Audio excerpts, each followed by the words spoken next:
tu dis, Étienne, je cherche le vrai, ce qui veut dire ne pas spectaculariser le débat en parlant plus fort, en essayant d'écraser l'autre avec des arguments, mais simplement en écoutant réellement ce qui est dit et Ouais. en répondant aux arguments qui sont faits, ce qui est une pratique dans le débat public qui malheureusement semble se perdre de plus en plus. Alors, je voudrais vous signaler quelque chose dont je vous ai peut-être parlé, je me souviens plus. Euh, Il y a, il y a une version des Essais de Montaigne qui est extraordinaire. Alors, les Essais de Montaigne, je les avais dans une version en vieux français.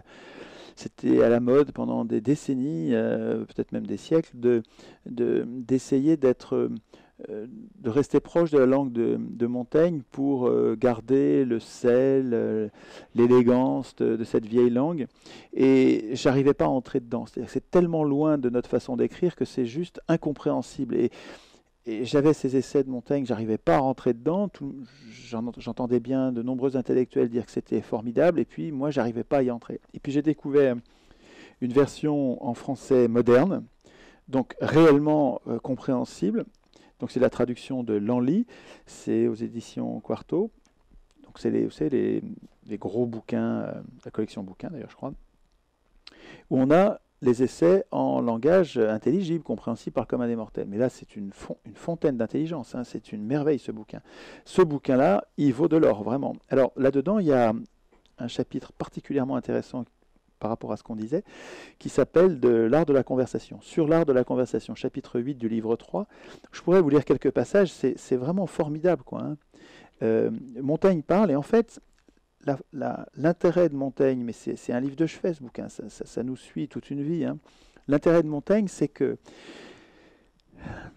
il prend le temps. Bon, il est rentier, il est à une époque de sa vie où il n'a plus besoin de travailler pour vivre. Et il se retire dans sa tour d'ivoire, il lit et il réfléchit et il s'observe lui-même avec un tel degré à la fois de précision et d'honnêteté que dans ce qu'il dit de lui-même, il nous décrit. Nous nous retrouvons dans ce qu'il dit parce qu'il est très honnête.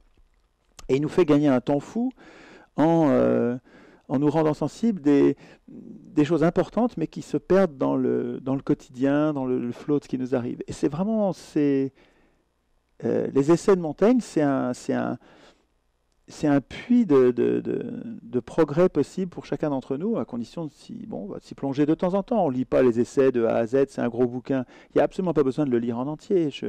Rentrer dedans, commencer à lire quelques pages, et puis méditez-les. On n'est pas pressé.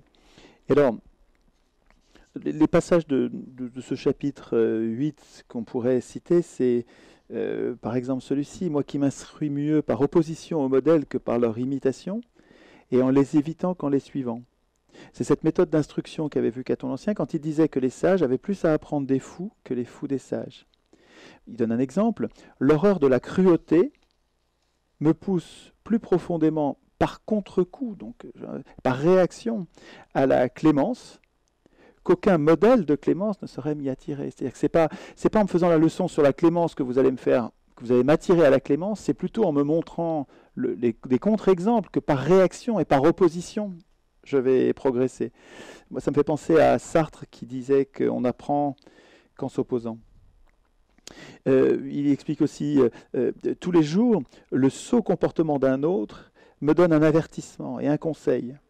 Ce qui pique désagréablement touche et éveille mieux que ce qui plaît. C'est intéressant ça. Je veux dire, je ne sais pas si ça passe à la radio comme ça, mais quand on le lit, on peut le relire, se le repasser, s'en imprégner. C'est très utile ça. Et donc ça rejoint ce que je vous dis quand je vous dis que j'ai besoin de mes adversaires pour progresser. C'est tout à fait, je retrouve ça. Quand il dit la conversation apprend et exerce en même temps. Si je discute avec un esprit vigoureux et un rude jouteur, il me presse les flancs, il m'éperonne à droite et à gauche, ses idées stimulent les miennes. La rivalité, la recherche d'une certaine gloire, la lutte, me pousse et m'élève au-dessus de moi-même, tandis que l'accord est une chose tout à fait ennuyeuse dans la conversation. C'est tout à fait ça. J'entre en conversation et en discussion avec une grande liberté et beaucoup de facilité, parce que l'opinion ne trouve pas en moi un terrain très approprié pour y pénétrer et pousser de profondes racines. Il n'y a pas d'affirmation qui m'étonne et me trouble, il n'y a pas de croyance qui me blesse, quelque opposition qu'elle est avec la mienne. Il n'y a pas d'idée, si frivole, si extravagante soit-elle, qui ne me semble pas bien conforme à la production de l'esprit humain. Et le plus important, c'est ça, là. Nous n'aimons pas la rectification de nos opinions. Il faudrait au contraire s'y prêter. On n'aime pas être contredit. Et pourtant, on devrait chercher la contradiction. Il faudrait s'y prêter et s'y offrir, notamment quand elle vient sous forme de conversation, non de leçon magistrale. C'est pas agréable de recevoir un cours, mais par contre, une conversation amicale, bienveillante, dans laquelle on se fait contredire, il n'y a rien de plus propice au progrès. À chaque opposition, on ne regarde pas si elle est juste, mais à tort ou à raison, comment on s'en débarrassera? Au lieu de lui tendre les bras, nous lui tendons les griffes. Je supporterais d'être rudoyé par mes amis, qui me diraient « tu es un sot, tu rêves ». J'aime qu'entre hommes de bonne compagnie, on s'exprime à cœur ouvert, que les mots aillent où va la pensée. Quand on me contredit, on éveille mon attention, mais non ma colère. Je m'avance vers celui qui me contredit, qui m'instruit. La cause de la vérité devrait être la cause commune de l'un et de l'autre. On ne peut pas résumer mieux, pour moi, l'idéal d'une conversation. On ne cherche pas à prouver que... Je ne cherche pas, dans une conversation, à prouver que j'ai raison. Je cherche le vrai. Si mon interlocuteur fait la même chose, on va progresser tous les deux, c'est sûr. Alors que si on cherche à montrer qu'on a raison, c'est mort. La vérité va pâtir dans les deux cas. Je fais fête à la vérité, dit Montaigne. Je fais fête à la vérité, et je la chéris en quelques mains que je la trouve. Et je me livre à elle, je lui tends mes armes vaincues d'aussi loin que je la vois approcher. Et pourvu qu'on n'y procède pas avec un air trop impérieux d'un maître d'école, les manières comptent quand même, je prête l'épaule aux reproches que l'on fait sur mes écrits. Etc. Enfin, je vous recommande Montaigne, c'est... Pour décrire l'art de la discussion, là, en l'occurrence, puis il y en a d'autres, il y a un chapitre merveilleux sur l'éducation.